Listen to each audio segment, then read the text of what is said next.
bosan kita cerita senang hati kan.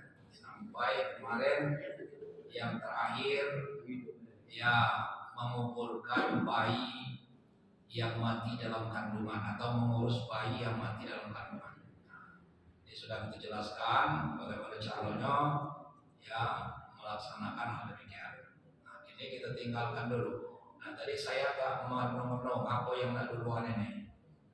Apa masalah pernikahan, apa masalah haji. Sebab belum masih banyak yang harus kita kaji.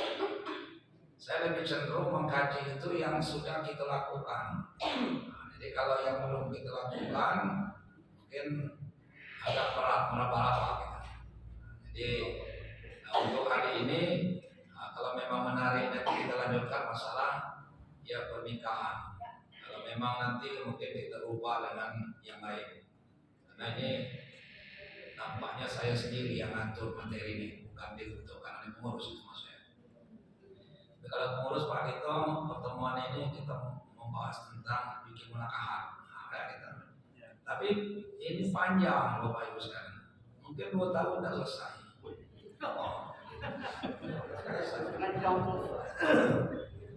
Maksudnya membahas bikin munakahat ini. Ya, 2 tahun tidak selesai. Banyak sekali. Nah, baik Bapak Ibu sekalian. Untuk hari ini kita juga akan membicarakan masalah tentang perkawinan. Nah, dulu Bapak Ibu sekalian, masalah perkawinan ini termasuk di kelompok fikih muamalah.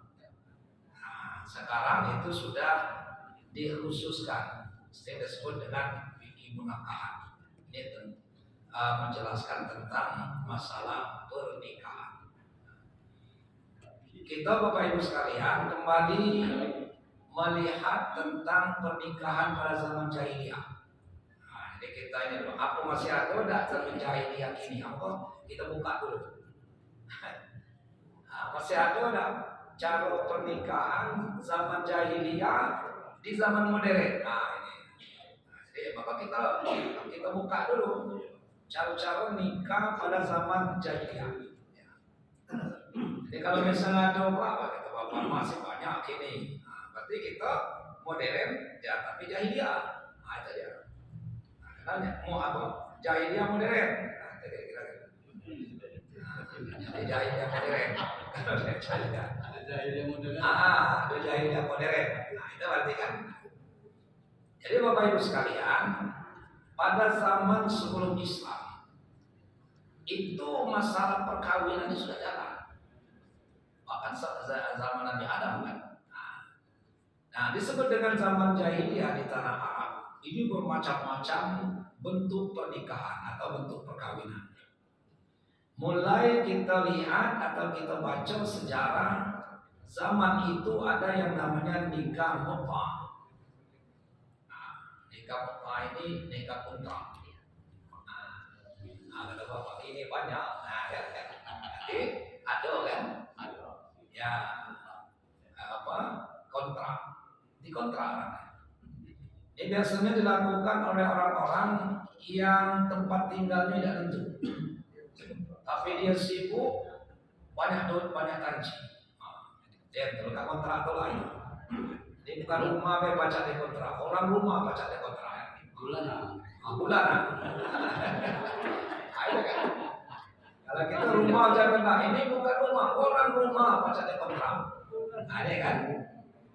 Jadi Bapak Ibu sekalian, kalau kawin kontrak ini dia sifatnya ditentukan. Jadi cara kita menikahnya kontrak. Aku nikah engkau selama 1 tahun.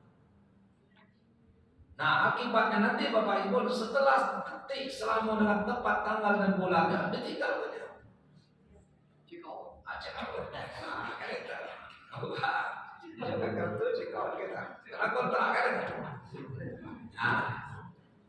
Nah, maka Bapak Ibu sekalian, pada tahun ke-8 Hijriah.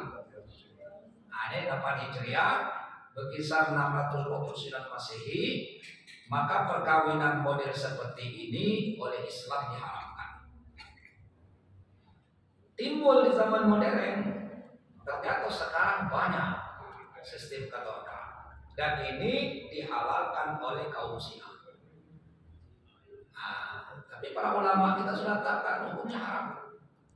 Karena saya katakan pada tahun 8 Hijriah, tahun 629 Masehi, itu Islam sudah menetapkan mengharamkan sistem kawin kontrak.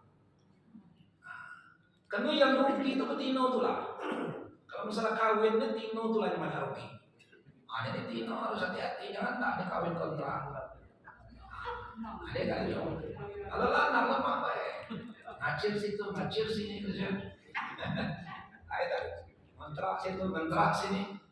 Tapi yang risikonya untuk kaum Hawa. Jadi artinya ya dalam ilmu perkawinan itu, fikih perkawinan atau munakahat itu mengangkat martabat kaum perempuan.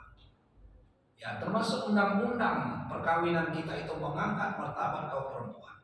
Jadi tidak sembarang ya laki-laki itu memperlakukan perempuan itu. Ini pertama. Kemudian ada namanya perkawinan zawak. Zawak ini Bapak Ibu sekalian agak mirip sebenarnya dengan kawin mut'ah tadi. Mirip dia. Tetapi dia tidak memakai jangka waktu kebilang dakwah. Itu lebih parah lagi.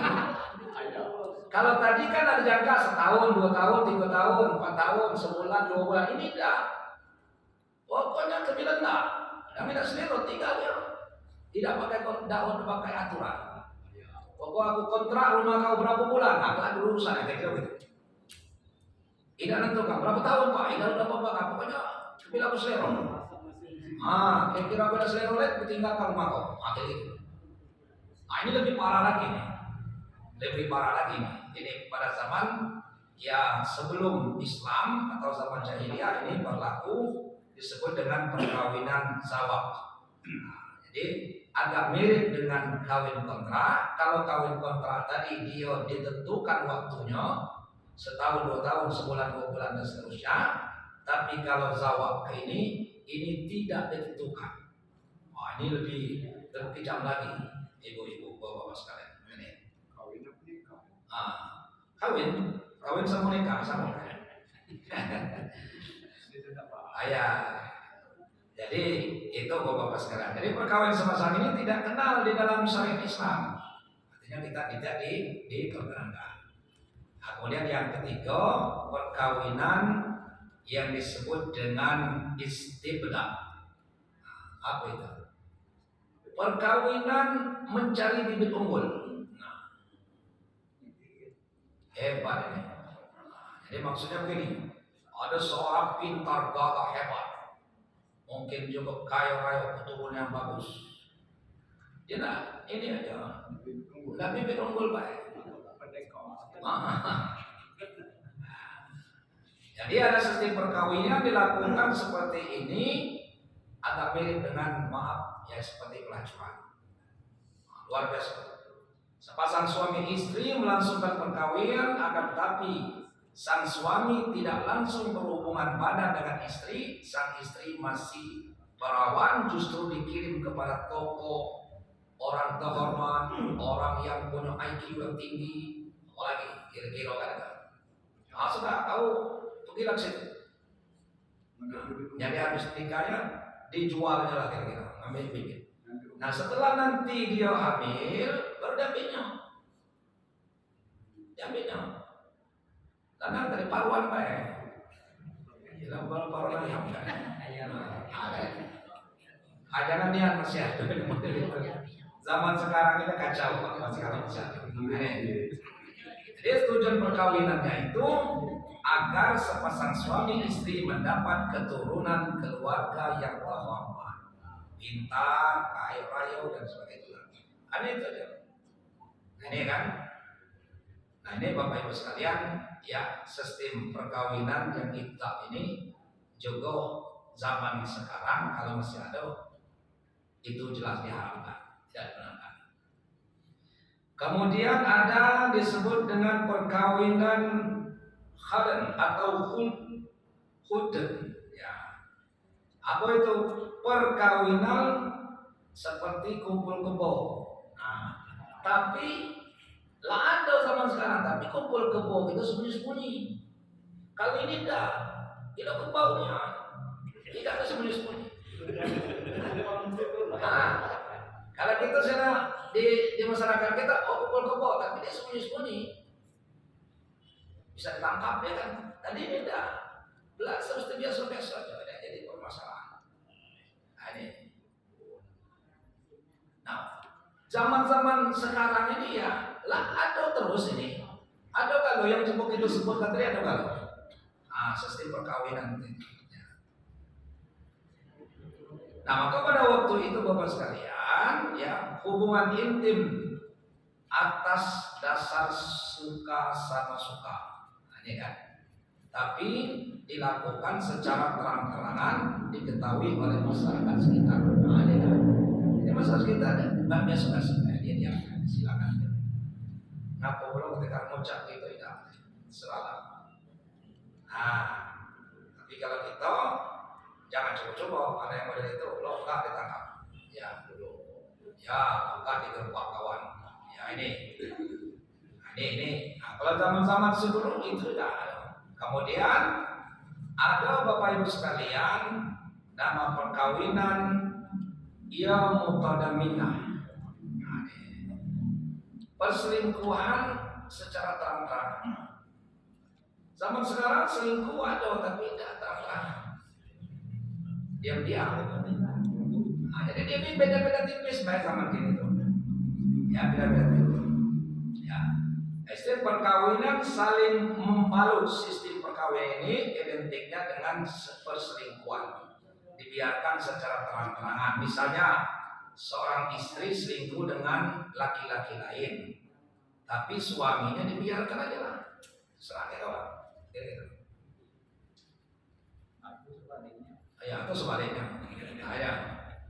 Nah, perkawinan semacam ini ya sudah menjadi tradisi bagi suku ya Arab pada waktu jahiliyah.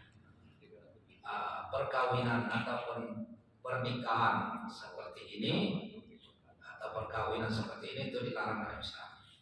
Nah, kemudian ada namanya pernikahan atau perkawinan badal. Nah, ada pula pakai badal.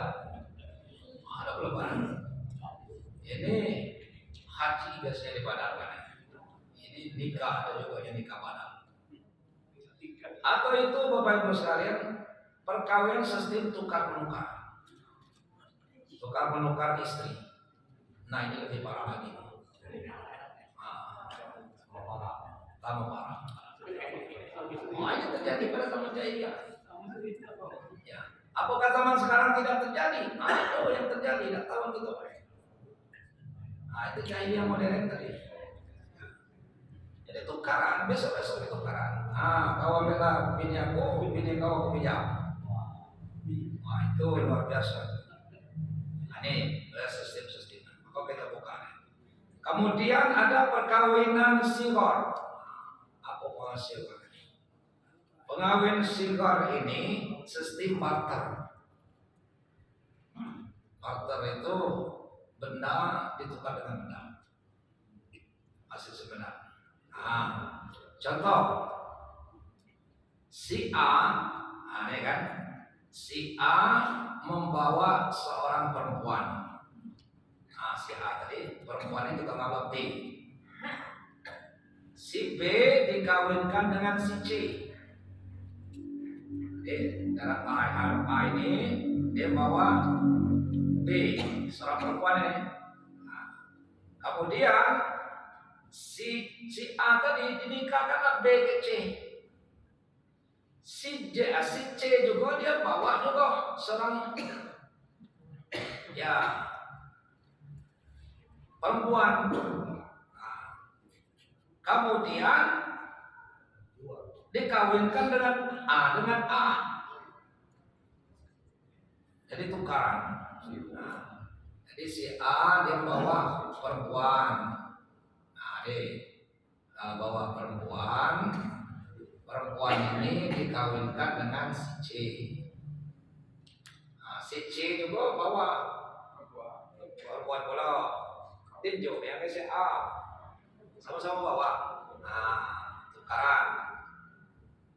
Nah, sebenarnya tidak jadi masalah nih, tapi dia ini tanpa menggunakan mahar, tidak pakai ijab kabul itu karena ya. Sebab kalau mau sama mau tapi lengkap persyaratan tidak masalah. Tapi dia tidak pakai ijab kabul, tidak pakai mahar. Maharnya tuh tukar tuh, hanya maharnya bicara ini. Kau bayar dulu aja aku, bayar dia tadi tukaran tadi. Nah, ini terjadi pada zaman jahiliyah. Nah, kemudian ada namanya perkawinan atau pernikahan disebut dengan mak. Itu perkawinan dikutuk. Misal seorang suami meninggal dunia, ya maka istrinya mewariskan kepada ahli waris.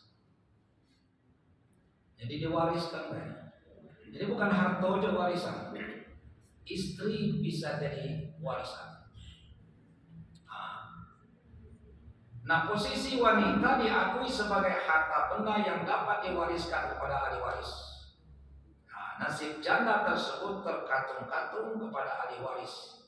Apakah akan diwariskan lagi atau akan dibiarkan? Nah, jadi diwariskan kepada ahli waris. Nah, bisa saja ahli waris ini tadi bisa ada mahramnya. Ayo kita kasih ke ahli waris. Kalau dengan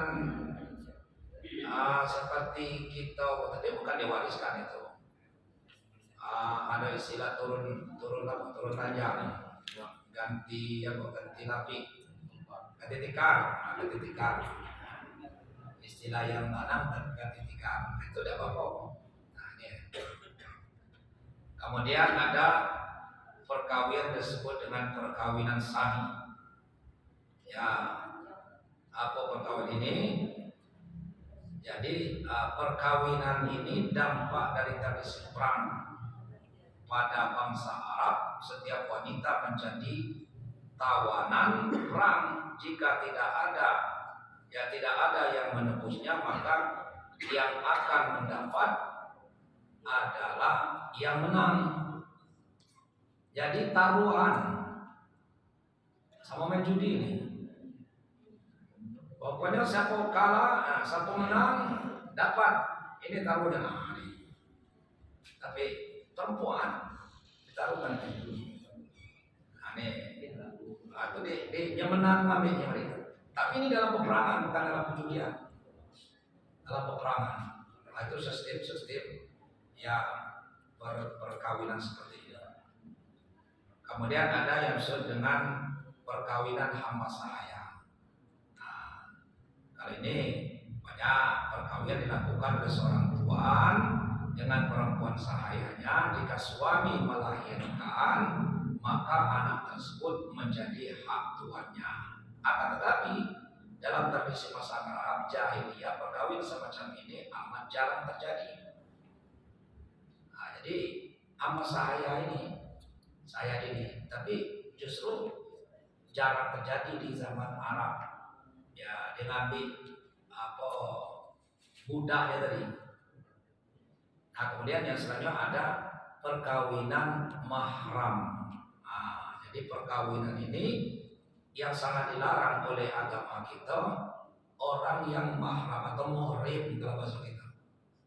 Biasanya kita kan muhrim, itu jarang orang yang mahram. Ya benar itu mahram. Jadi muhrim mahram. Kalau muhrim itu orang yang sedang berpakaian ihram. Itu muhrim namanya. Orang itu muhrim. Mahram adalah orang yang haram dinikahi. Nah, bagaimana bentuknya? Yaitu perkawinan antara seorang dengan mahram. Misalnya seorang kakak mengawini adiknya, atau seorang ayah mengawini putri kandungnya.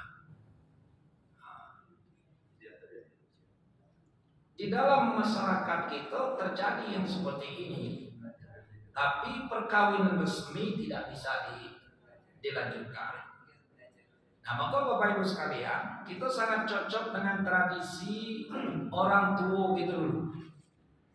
Orang tua kita dulu berbeda dengan kita sekarang. Kalau orang itu sudah jelas mahramnya, maka seolah bebas.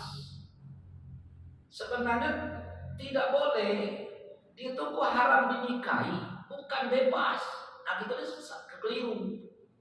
Ya, haram dinikahi, bukan dia bebas bergaul. Mentang-mentang dia dua beradik, bebas rumah, bebas sekamar, tidak boleh. Dia haram dinikahi, justru itu lebih parah kalau terjadi.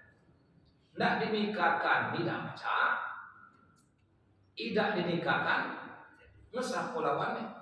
Nah, sebab Bapak Ibu sekalian, saya termasuk anggota tim pertimbangan pengangkatan anak. Nah, ini ya. Jadi banyak itu dari kepolisian, dari kesehatan, dari pengadilan, dari agama, masuk pengadilan negeri, kemudian dari Kementerian Agama sendiri, dari hukum HAM, apa ya? Itu sebelum anak ini diangkat, itu masuk dulu ke sosial, ya tidak sosial. Dinas sosial nanti akan bergabung dengan tim ini tadi. Jadi sebelum masuk pengadilan ini diperiksa dulu. Nah, bagian-bagian dari pengadilan agama nanti setelah sampai berkasnya itu tidak banyak lagi persyaratan yang harus ditanya. Nah, bagian-bagian kita dari Kementerian Agama itu menjelaskan bagaimana status anak. Ada kan? Nah, sebelum kita menjelaskan itu oleh orang yang tukang mendatangi orang ini tadi, itu menceritakan perjalanan, ya, peristiwa terjadi anak ini sebelum diangkat. Nah, dulu diceritakan, oh dia ini adik ini oleh bapaknya sendiri. Sampai bapaknya sendiri gini belum keluar dari penjara. Nah, waktu itu saya sempat protes, kataku janganlah ceritakan yang itu. Tidak emak kami itu tidak emak apalagi yang bapak emak yang angkat. Ada usah cerita apalagi itu, yang penting anaknya dapat sini nah kali itu. Yang faktornya ini tidak usah ceritakan dia hasil ini. Nah, sungguh tidak ada enak mendengarnya kan, walaupun anak bayi itu belum tahu. Nah, ini sudah banyak terjadi.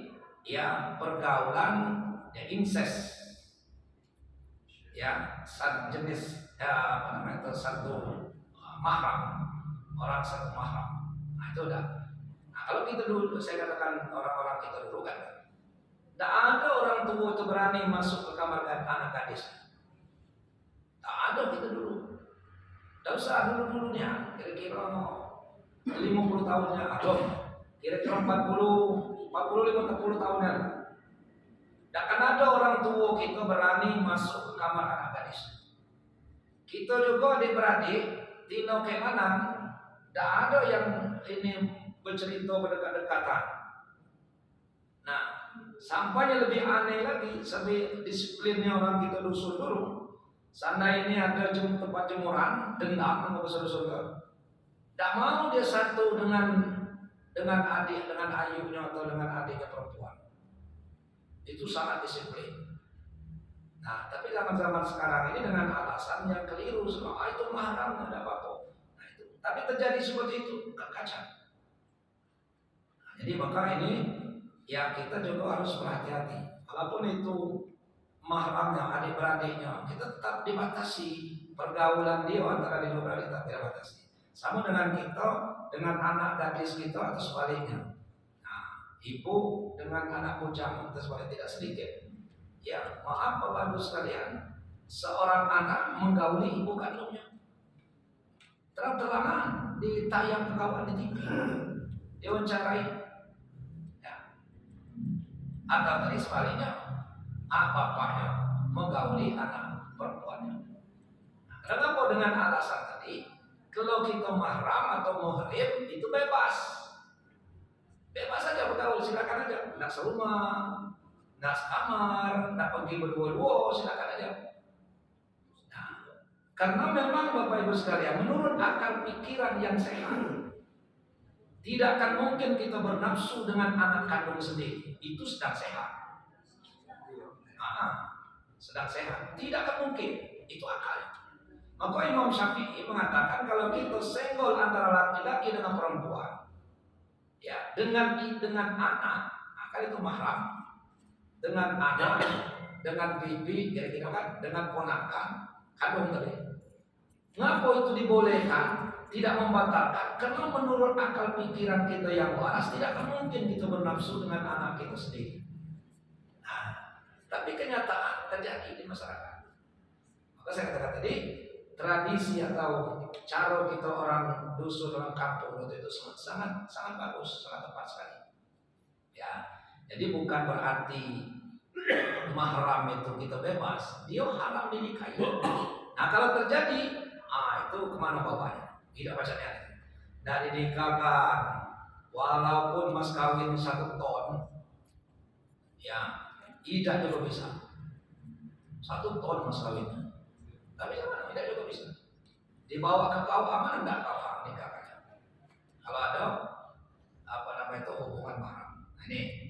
Nah, zaman jahiliyah ini terjadi. Ya, terjadi besok-besok.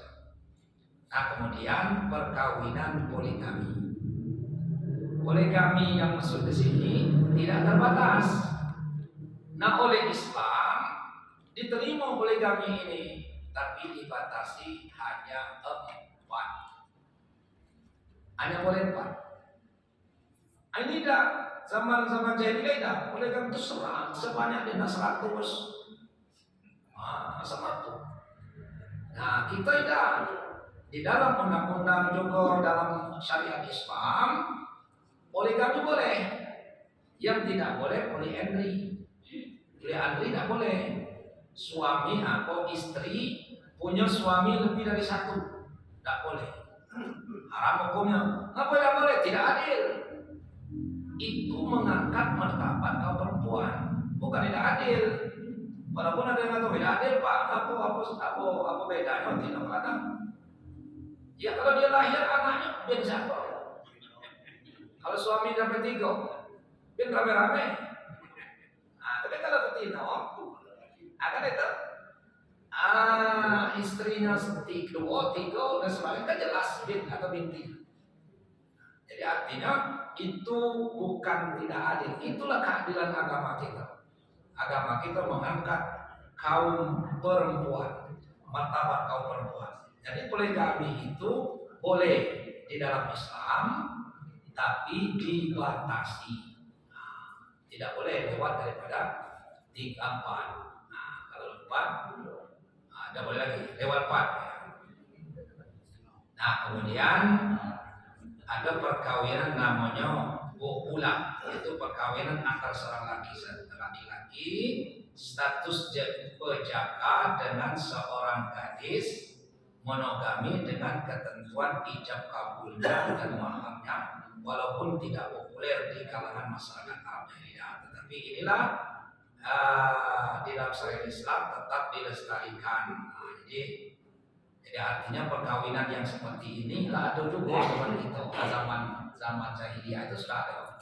Tapi justru zaman itu tidak populer. Ada walinya, ada sama-sama laki-laki dengan jejaka dengan perempuan, sama-sama gadis bujang, ada ijab kabul, ada sama jahiliyah ada. Tapi tidak terlalu dilakukan, tidak populer lah. Tidak terkenal. Yang terkenal yang model-model yang disebutkan tadi. Nah, ini bentuk dan macam-macam pernikahan atau perkawinan. Perkawinan, nikah, ya. Zaman-zaman jahiliyah. Jadi zaman kita, zaman sekarang ini, artinya cara-cara jahiliyah ini masih banyak, tapi dia tidak resmi. Tidak resmi. Ya masih banyak yang tadi kan, yang kita sebut-sebut tadi. Ya yang kubu-kubu masih tidak resmi. Ya, yang ini suaminya lebih dari satu, ada banyak aneh-aneh. Ya banyak. Ya. Lagi sekarang ini kita lihat di ini tidak tertutup lagi. Ya, bahkan terang-terangan. Ya, luar biasa. Syukurlah ya usulan yang undang-undang perkawinan satu jenis itu belum dikabulkan, mudah-mudahan jangan. Nah, itu jangan dikabulkan, itu kacau, nanti rusak.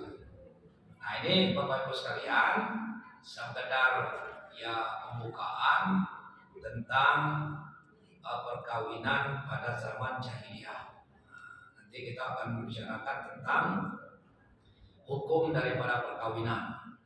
Jadi hukum perkawinan itu Bapak-bapak itu tergantung keadaan, ya sikon.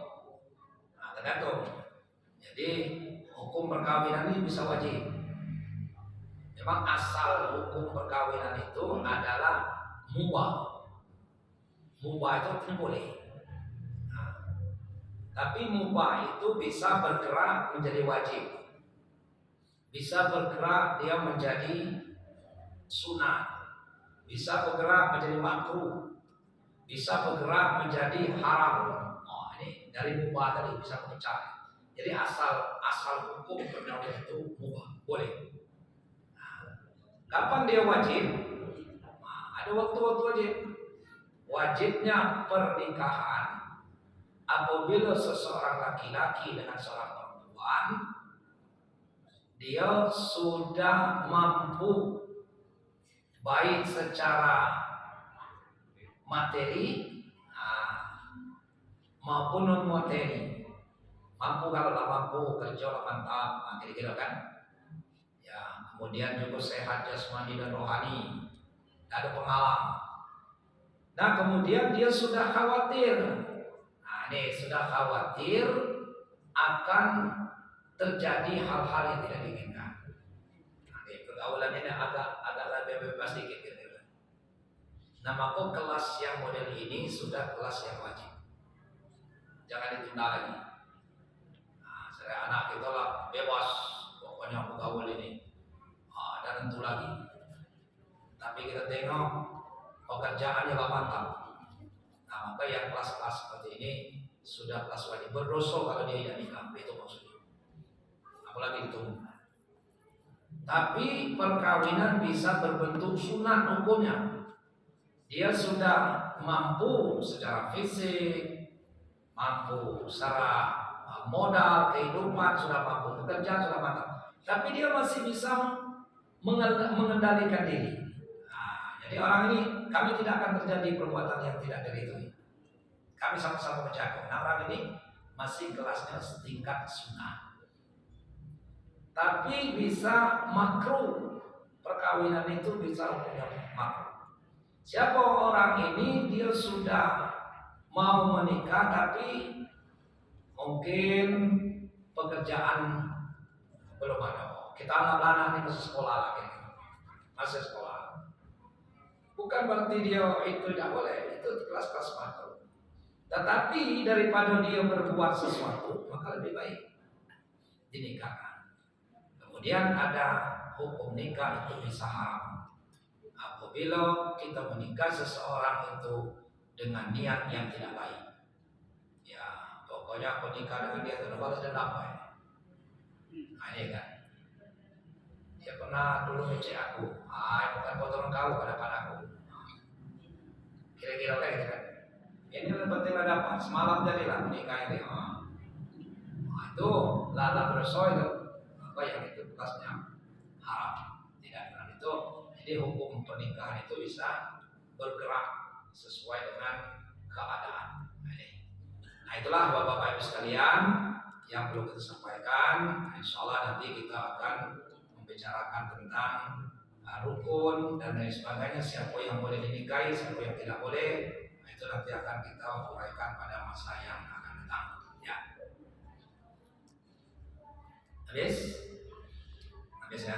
Nah, kemarin Bapak Ibu ada pertanyaan yang belum dijawab pada waktu ada masalah tentang makna surat Qaf. Memang banyak kalau dari 15 sampai berapa berarti itu 5. Tapi intinya surat Qaf ini menjelaskan bahwa manusia yang akan diiringi dengan 2 malaikat waktu di padang mahsyar. Nanti itu surat ini menceritakan hal demikian. Jadi menceritakan tentang bahwa di alam di hari kiamat nanti di pada masa kita akan diiringi 2 malaikat. Yang pertama itu adalah malaikat yang mengikuti kita, yang apa perbuatan kita dipertahankan perbuatan baik kita. Nah kemudian yang selanjutnya dalam yang 15 itu dia menjelaskan tentang orang-orang kafir itu meragukan tentang bahwa kita ini akan dibangkitkan kembali setelah kiamat. Nah, pada intinya itu. Bapak Ibu yang saya hormati, waktu ada 5 menit lagi ya, habis. Nah, kalau ada yang perlu didiskusikan, ya silakan. Yang masalah pernikahan tadi, silakan.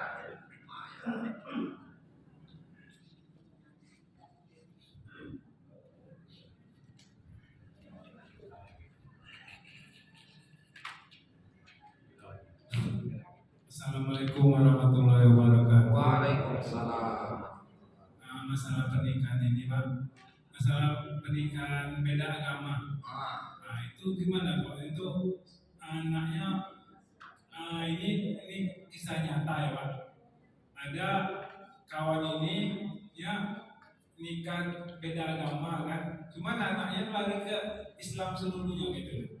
Itu gimana Mas? Ya.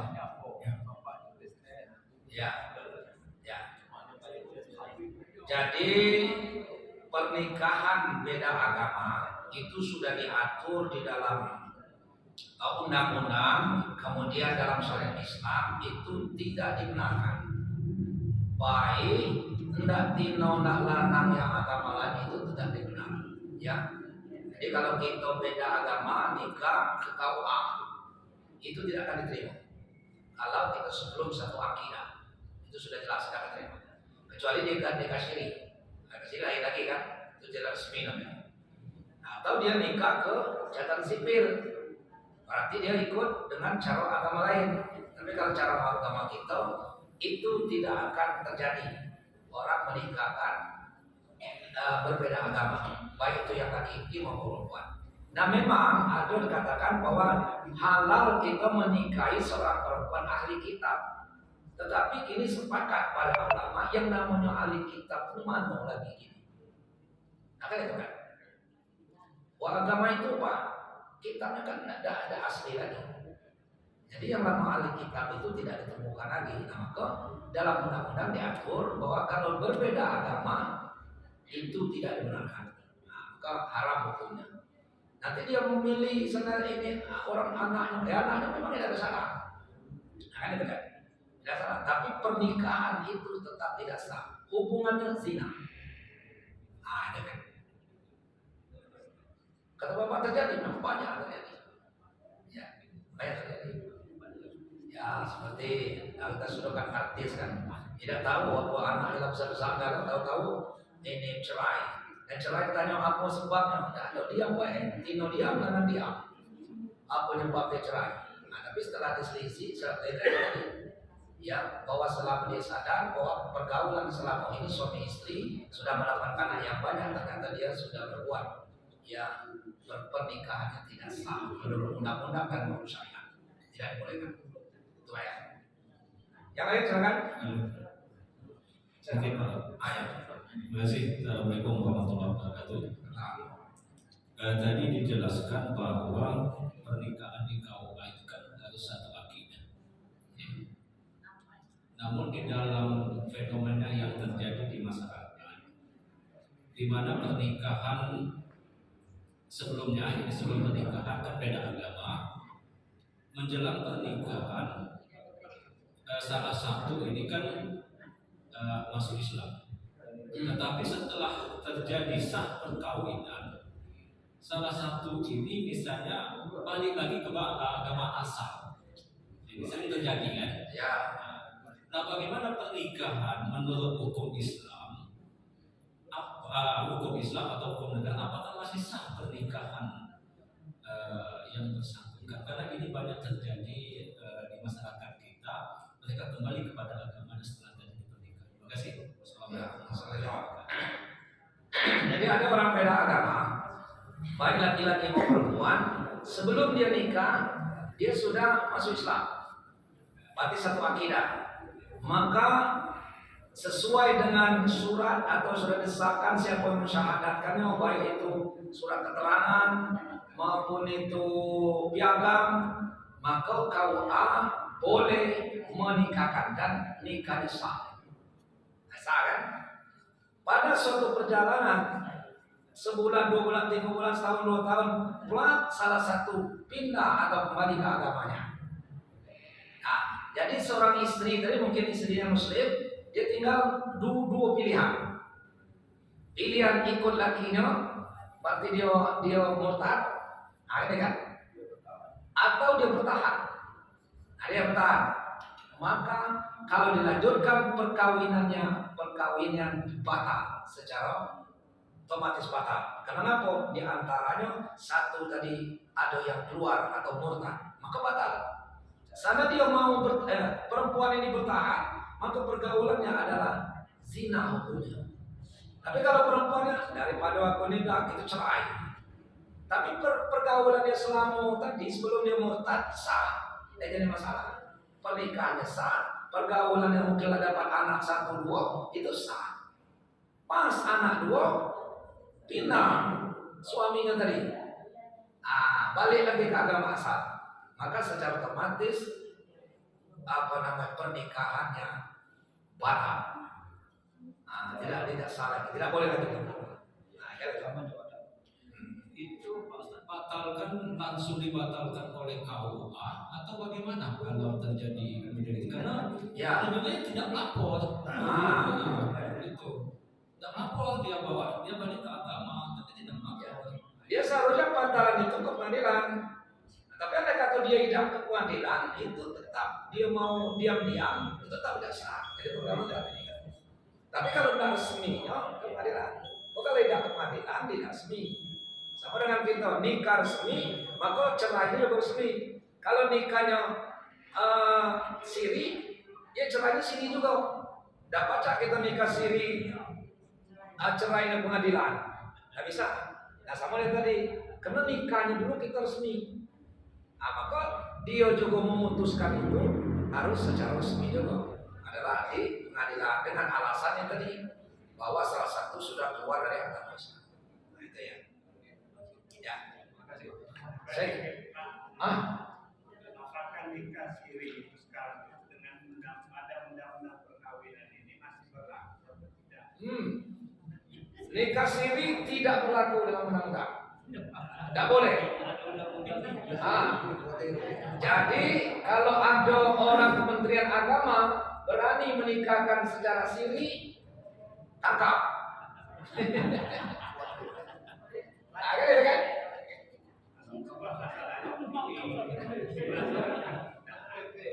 Itu masih banyak terjadi. Ya. Nikah siri katanya. Kan undang-undang perkawinan sudah. Ya. Harus melalui catatan. Tapi kalau nikah siri itu secara syariat memang sah. Ya asal ini yang kabul ada mahar, ada saksi, ada lengkap, tapi dia tidak dicatat. Andai kata ada sesuatu, maka dia tidak dipertanggungjawabkan dalam pemerintah.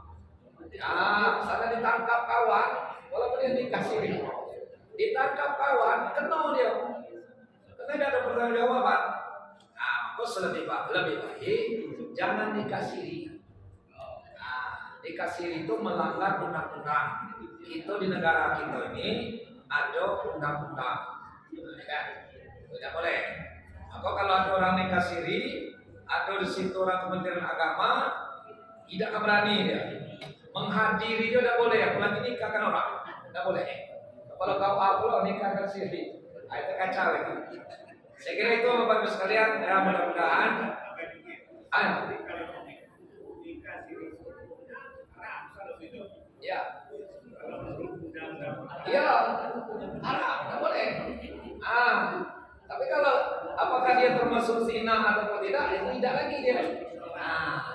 Tidak lagi karena secara syariat dia sah. Tapi menurut undang-undang dia sudah melanggar undang-undang. Itu. Karena ngapa undang-undang itu mengangkat martabat antara si A dengan si B perkawinan tadi. Itulah sana kita diperbolehkan nikah siri. Apa yang terjadi nanti? Tidak baiklah nikah katulinon tadi. Maka martabat itu akan jatuh sendiri. Saya kira demikian karena waktu Bapak sekalian, mudah-mudahan ada manfaatnya. Atas segala perhatian sudah ribuan terima kasih. Assalamualaikum warahmatullahi wabarakatuh. Demikian dari Bapak Ibu apa yang kita sampaikan Ustaz tadi masalah pernikahan itu panjang ada pertanyaan. Untuk Pak Niko yang belum bertanya nanti tulis saja mungkin akan dijawab bulan depan. Kemudian mari kita tutup pengajian kita pada malam hari ini dengan kita bersama-sama